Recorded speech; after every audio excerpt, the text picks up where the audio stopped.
Bonjour, bienvenue à tous, bienvenue sur Patrimoine 24. Je suis ravi de vous retrouver. On va parler du private equity et notamment du marché secondaire avec notre invité. C'est un expert, Pierre-Olivier Desplanches. Bonjour. Bonjour Fabrice. Vous êtes directeur général et cofondateur d'Archinvest. C'est une expérience assez nouvelle puisque vous avez créé Archinvest en 2022 après plus de pratiquement 25 ans d'expérience dans le private equity.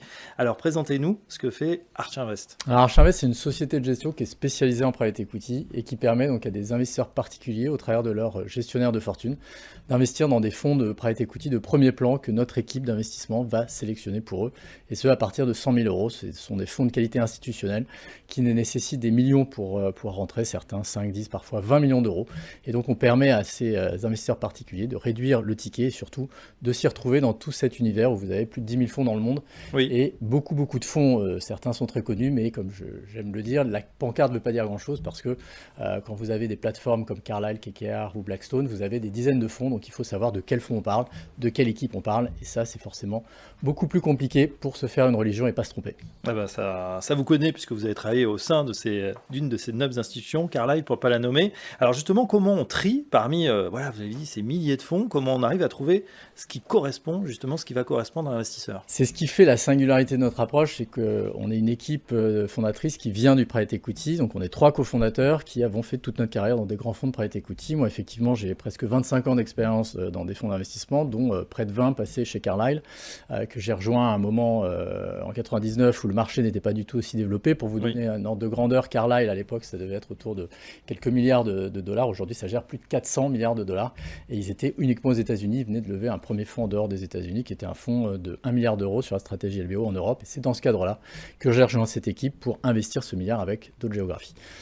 Et donc l'intérêt d'avoir fait ce métier, c'est que on connaît cet écosystème de l'intérieur, on a accès à ces grandes équipes, et surtout on peut les sélectionner sur la base de critères pertinents, sachant que la performance est un critère, mais elle ne suffit pas. Si je vous propose un fonds qui a 3 très bons millésimes, mais que en fait j'oublie de vous dire que l'équipe est pas très stable et risque de partir monter son propre fonds, on passe à côté de l'essentiel, parce qu'évidemment si c'est pas cette équipe qui investit l'argent de l'investisseur, ça l'intéresse pas beaucoup de savoir que l'équipe précédente a bien travaillé. Ce qu'il veut savoir, c'est qui va investir son argent.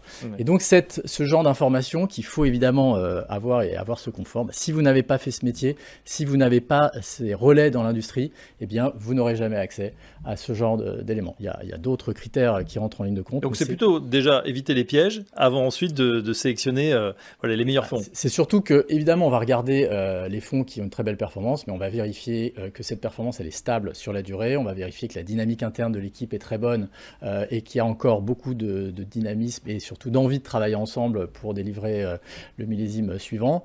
Et là encore, cette information, vous ne l'aurez que si vous avez fait ce métier, parce que sinon personne ne vous le dira. Évidemment, c'est pas quelqu'un qui va vous le dire, sache que avec mon équipe, dans 6 mois, on est parti. Bon, ça c'est évidemment sûr. personne. Donc il faut être un petit peu un insider. Exactement. On parle beaucoup de private equity d'une manière générale, c'est une classe d'actifs qui vraiment explose en ce moment. Un petit peu moins de secondaire, peut-être que parmi nos téléspectateurs, certains ne savent pas encore ce que c'est. Racontez-nous ce que c'est le secondaire en private equity. Effectivement, le secondaire, ça s'est beaucoup développé depuis le début des années 2000. Moi, quand je suis arrivé chez Carlyle, un investisseur institutionnel qui était investi dans des fonds devait attendre que le fonds vende les participations et lui rende l'argent pour retrouver de la liquidité. Depuis plusieurs années, les investisseurs institutionnels peuvent aller voir des fonds qui sont spécialisés, des fonds de secondaire, qui vont analyser les portefeuilles dans lesquels l'institutionnel est investi et va lui proposer un prix, souvent avec une décote, ce qui permet à l'institutionnel de toucher de l'argent avant que les sociétés sous-jacentes ne soit vendu. Donc il lui rachète sa participation. Exactement. Tout parti. C'est l'institutionnel qui décide de vendre des participations, et donc il va regarder, le fonds va regarder. Pourquoi il vend cet institutionnel? Alors c'est souvent parce qu'il a besoin de liquidité, ça peut être parce qu'à titre personnel, il a besoin de réinvestir l'argent ailleurs, ça peut être, comme on le voit aujourd'hui, plutôt un phénomène de marché important qui aussi explique pourquoi il y a autant d'appétit pour le secondaire aujourd'hui. C'est que vous avez une remontée des taux d'intérêt, et dans le marché du LBO, depuis 24 mois, les valorisations ont corrigé. Ça veut dire quoi? Ça veut dire que des fonds qui ont été investis en 19-20, qui devaient commencer à vendre à partir d'aujourd'hui, eh bien, se retrouvent dans un marché qui est plutôt intéressant pour des acheteurs, mais moins intéressant pour des vendeurs. Donc, ils ont tendance à garder un peu plus longtemps les actifs pour profiter d'actifs sur le marché qui sont moins chers, donc ils peuvent consolider leur part de marché en faisant des acquisitions complémentaires. Mais ça veut dire quoi? Ça veut dire que l'institutionnel, lui, il doit patienter plus longtemps et il ne peut pas forcément patienter.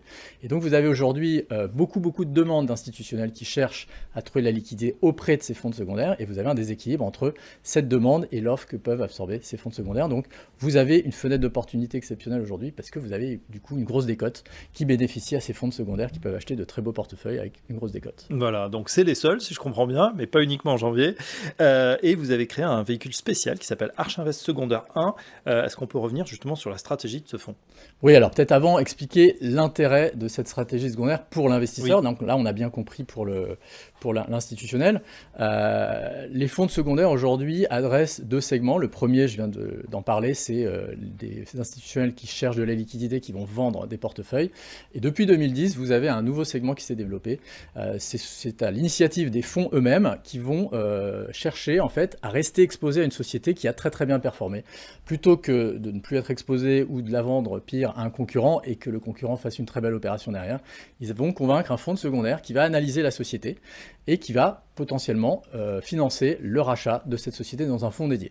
Donc ça veut dire quoi? Ça veut dire que vous allez basculer d'une entité à une autre, donc vous permettez à vos investisseurs historiques institutionnels de sortir donc de la liquidité, et vous restez exposé à l'actif dans un nouveau fonds financé par un fonds de secondaire. Ça ne veut pas dire que vous n'avez pas aussi d'autres investisseurs qui étaient historiquement dans l'actif qui restent, mais en tous les cas, vous pouvez continuer à profiter de la croissance de cette société. Donc à la fin, vous êtes soit investi dans des portefeuilles, et je reviendrai sur l'intérêt de ces portefeuilles, à des valorisations attractives, soit dans des sociétés qui sont les meilleurs actifs des fonds. Donc c'est effectivement très intéressant. Arch Invest Secondaire 1, du coup, votre fonds. Donc notre fonds, c'est 3 gérants pionniers du secondaire. Alpinvest, qui est une société qui est détenue par Carlyle à 100%, qui est un pionnier du secondaire, qui lève sa 8e génération. Glendower, qui lève sa 6e génération. Glendower, c'est un acteur qui est détenu par CVC, qui est le plus gros fonds européen. Et Bex, qui est une initiative française qui a beaucoup de succès, qui lève sa 5e génération. Bex, c'est un acteur encore un petit peu à part parce qu'ils font du secondaire de secondaire. Ils permettent à des investisseurs dans les fonds de secondaire de trouver de la liquidité et ils sont assez peu à le faire et donc ils ont accès encore à des décotes plus élevées.